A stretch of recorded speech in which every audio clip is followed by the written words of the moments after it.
आप देख रहे हैं RZ24 हिंदी न्यूज इंडिया। अपनी मिट्टी अपने लोग। बहुत बहुत शुक्रिया आपका कि आपने एक अहम मौजू पर मुझे बोलने का मौका इनायत फरमाया। और बड़े अफसोस की बात है कि बड़ी धूमधाम से हुकूमत की तरफ से इस बात को रखा गया, मगर 30 से ज़्यादा MP यहाँ पर मौजूद नहीं है। मैडम, पहले तो मैं वज़ीर आज़म की इस बात की मजम्मत करता हूँ और उनको बताना चाहूँगा कि जिना के बारे में उन्होंने जो कहा था, हम तो जिना के सख्त मुखालिफ है, इसलिए भारत को अपना वतन माने, मगर 42 में आपके प्यारे वीर और जिना की पार्टी ने नॉर्थ वेस्ट फ्रंटियर, सिंध और बंगाल में मिलकर हुकूमत चलाई और उस हुकूमत ने 1.5 लाख हिंदू और मुसलमानों को अंग्रेजों की फौज में शामिल कराया ताकि वो लड़े। तो किसी शायर ने अच्छा कहा था वजीर आजम के बारे में कि फरेब देकर जमाने को पारसा ना बनिए, इन्हें कहो कि वो बंदा बने खुदा ना बने, अमीर शहर यही चाहता या हजरत कि हमारी चीख गले में रहे सदा ना बने। दूसरी बात मैडम, हमारे वजीर दिफा जनाब राजनाथ सिंह साहब ने बड़ा ही अजीब व गरीब और तकलीफ दे बात कही उम्मुल मोमिनीन के बारे में और उम्मुल किताब के बारे में। उम्मुल मोमिनीन उनको कहते हैं जो हमारे प्रॉफिट मोहम्मद सल्लल्लाहु अलैहि वसल्लम की वाइफ हैं। वो हम तमाम मुसलमानों की माँ, हम उनको तस्वुर करते हैं, मगर हम उनकी इबादत नहीं करते। हम अपनी माँ की इबादत नहीं करते। उम्मुल किताब कुरान है, हम कुरान की इबादत नहीं करते। कुरान अल्लाह का बिजावा कलाम है। तो उसके बारे में शायर ने अच्छा कहा कि खबर नहीं जिन्हें अपने दीन व मजहब की, हमें वो दीन का मतलब सिखाने निकले हैं। अहम बात यह है कि मैडम, हमारे मुल्क का आइन क्या इस लफ्ज से आगाज होता है, वी द पीपल। इसका आगाज भारत माता के नाम से नहीं होता है। हमारे संविधान का जो प्रियम्बल है वो क्या कहता है? Liberty of thought, expression, belief, faith and worship. अगर दस्तूर का ये पहला सफा ये बात करता है तो फिर कैसे किसी शहरी को किसी खुदा, देवी, देवता की इबादत करने पर या सजदा करने पर मजबूर किया जा सकता है? आप ही की पार्टी से आज की जो बातें हुई इसी कब हो रही हैं। हमारे कॉन्स्टिट्यूंट असेंबली में मैडम एक मोहतरमा थी रोहिणी कुमार चौधरी ने एक तजवीज दी थी कि प्रियम्बल में किसी देवी के नाम से शुरू हो। उन्होंने खास तौर से वंदे मातरम का जिक्र किया, मगर उसको कबूल नहीं किया गया। फिर KV कामत साहब ने एक तजवीज दी कि इट्स सिटीजन्स को बदलकर हर सिटीजन्स किया जाए और खुदा के नाम से शुरू किया जाए, वो तरमीम को मुस्तरद कर दिया गया। हमारे संविधान का उसूल यह है कि भारत क्या है, उसकी अवाम है, अवामी कानून की मुसन्निफ है, अवाम मर्जी से सबसे बालातर है, अवामी हाकिम है। मुल्क किसी खुदा, देवी, देवता, मजहबी इलामत के नाम से नहीं चलता, ना मुल्क किसी एक मजहब की मिल्कियत है।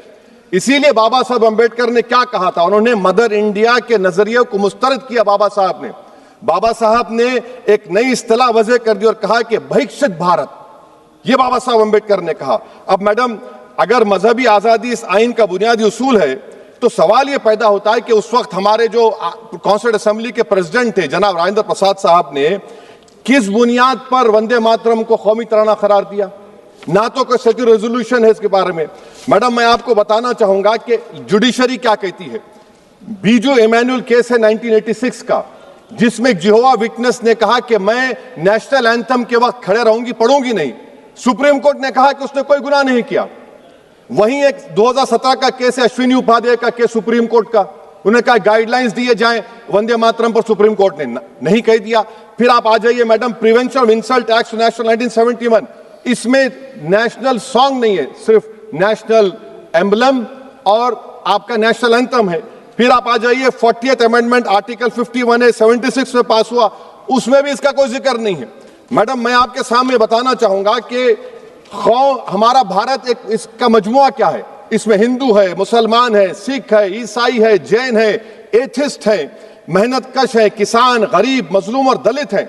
मगर अगर जो तकारीर आज हमने यहां पर सुनी और बाहर जो सुनते हैं, अगर भारत को देवी कहने और उसके आगे सजदा करने, तो दरअसल कौम परस्ती को, वतन से मोहब्बत को मजहब में तब्दील कर रहे और फिर यहां पर बोल रहे कि अगर भारत में रहना है तो वंदे मातरम गाना पड़ेगा। भाई, ये तो संविधान के खिलाफ है, सुप्रीम कोर्ट के जजमेंट के खिलाफ है।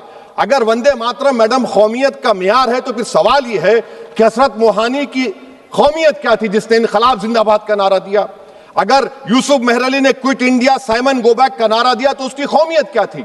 अगर हैदराबाद से मौलवी अलाउद्दीन जो मक्का मस्जिद का पहला मुजरिम है काला पानी में, और तुबेबाज खान जो मारकर लाश को लटका दिया गया था हैदराबाद में 8 दिन तक, उसकी कौमियत क्या थी? अगर इनायतुल्लाह काफी जो जिहाद का फतवा अंग्रेजों के खिलाफ दिया मुरादाबाद में, जब उनको 2 दिन में फांसी की सजा दी गई, और जब फांसी की सजा के ओर जा रहे हैं तो इनायतुल्लाह मौलाना काफी की जबान पर क्या था? वो रसूलुल्लाह हमारे प्रॉफिट की नात पढ़ रहे थे। क्या पढ़ रहे थे? कोई गुल बाकी रहेगा ना चमन रह जाएगा, पर रसूलुल्लाह का दीन हसन रह जाएगा। तो उनकी कौमियत क्या थी? माल्टा की जेल में महमूदुल हसन, हुसैन अहमद मदनी 6 महीने माल्टा की जेल की ग्राउंड में पड़े रहे, उनकी कौमियत क्या थी?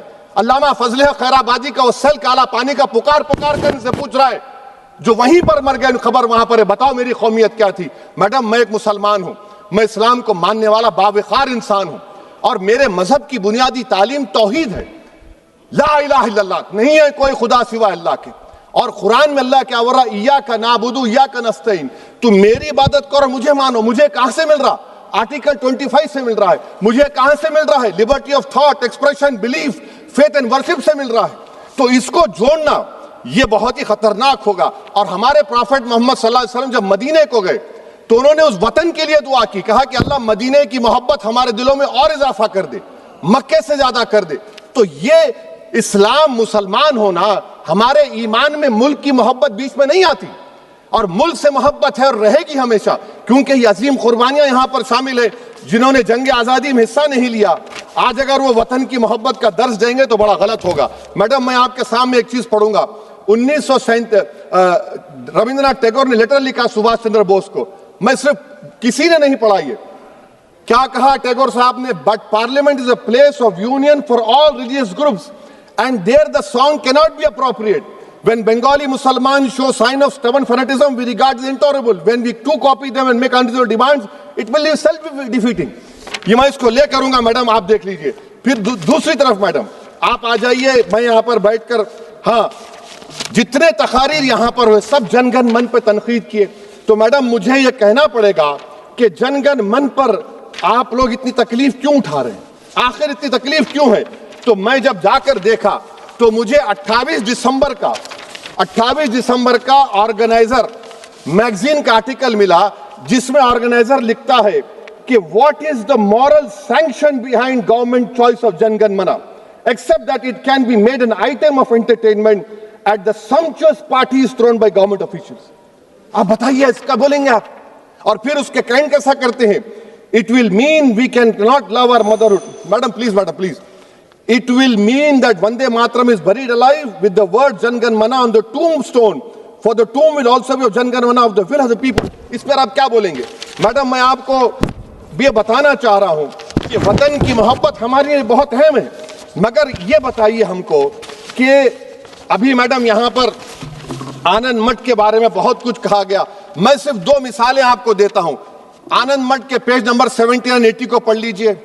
इसके बाद सनातन जहां मुसलमानों के घर पाते थे, इन्हें आग लगा देते थे। आप पेज नंबर 98 पढ़िए। हमें सिर्फ इन मुसलमानों को जड़ से खत्म करना है, क्योंकि खुदा के दुश्मन बन चुके हैं। फिर आप पेज नंबर 115-16 दीजिए। फिर मुख्तलिफ इलाकों में मुसलमानों को सदा देने के लिए भेजे जाते, जहां मुसलमान आबादी नजर आती जला दिया जाता। फिर आप देख लीजिए मैडम, सफे नंबर 120 पेज 120, बनकिम लिखते हैं कि सनातियों को मालूम नहीं था कि अंग्रेज हिंदुस्तान को निजात दिलाने वाले हैं। ये आप क्यों कर रहे हैं? अब आप मैडम, मैं आपको पेपर्स दे कर दूंगा। मैडम, भारत में हमारी आजादी इसलिए आई और बरकरार रही कि हमने मुल्क और मजहब को एक चीज नहीं बनाया। हमने ऐलान किया कि हमारी मुल्क मुख्तलिफ तबकात मज़ाहिब पर मुश्तमिल है। हमारे मुश्तरका तकदीर हमारी कौमियत का सरचश्मा है। यह खास जबान, सखावत, मजहब नहीं है। अगर वंदे मातरम का मतन कौम और मजहब को एक बना देता है, अगर हम इसे टेस्ट बनाते हैं वफादारी का, तो फिर मान लीजिए कि यह गांधी, अंबेडकर, टैगोर, बोस और लाखों आजादी के सिपाहियों की सोच को छोड़कर गोडसे की सोच की हिंदू कौमी परस्ताना, मैडम खत्म कर रहा हूं, हिंदू कौम परस्ताना को अख्तियार करेंगे। मुझे वतन से बेइंतहा मोहब्बत है मैडम, और इंशाल्लाह हमेशा रहेगी। मगर बावजूद इसके कि मेरी मस्जिद, मेरी इबादत गाह, मेरे कपड़े, मेरे कारोबार पर हमले होते, मगर मैं फिर भी कहता हूं कि वतन मेरा, हर वतन को हम छोड़कर नहीं जाएंगे। मगर हुब्बुल वतनी का क्या मुतालबा है? हुब्बुल वतनी ये कहता है कि वतन से मोहब्बत है तो जुल्म को खत्म करो, गरीबी को खत्म करो, बेरोजगारी को खत्म करो, जबर का खात्मा करो, अमन का गहवारा बनाओ, पाकिस्तान की दहशतगर्दी को खत्म करो, एक्सप्लॉयटेशन को रोको, शरारत को रोको, मुल्क के खिलाफ की जाने वाली साजिश खत्म करो।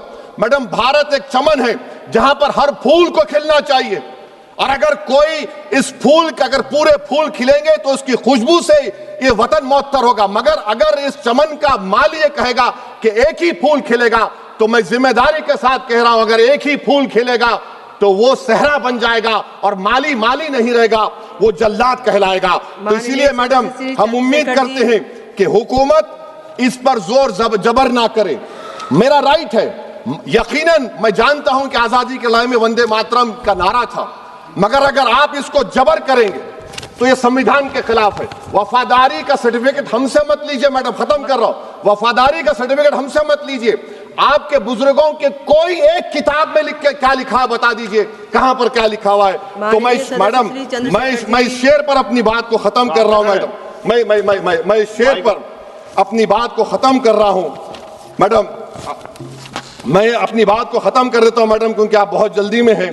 कि भारत जिंदाबाद, हिंदू मुसलमान जिंदाबाद, दलित जिंदाबाद, ईसाई जिंदाबाद, आदिवासी जिंदाबाद, जो किसी खुदा को नहीं मानते वो भी जिंदाबाद, और मैडम सब पिछड़ा सब आ गया इसमें। तो हम उम्मीद करते कि इस रूह को आप समझेंगे, अगर आप सिर्फ अपनी आइडियोलॉजी को लेकर चलेंगे। और आखिर में मैडम, जनाब बंकिम चंद्रा साहब के बारे में मैं आपके सामने डॉक्यूमेंट लेकर रहा हूं कि उन्होंने बीए का एग्जाम पास नहीं किया था, 7 मार्क्स से फेल हो गए थे, ये भी रख रहा हूं। तो आप जिसको लिटरेरी जायंट बता रहे ये नहीं है। बहुत बहुत शुक्रिया। धन्यवाद सभापति महोदया। मैं इस सदन का ध्यान। हमारे चैनल पे खबरें देने के लिए संपर्क करें वसीम शेख, प्रधान संपादक, मोबाइल नंबर 8149797961। खबरें पसंद आए पर लाइक करें, कमेंट करें, सब्सक्राइब करना ना भूलें।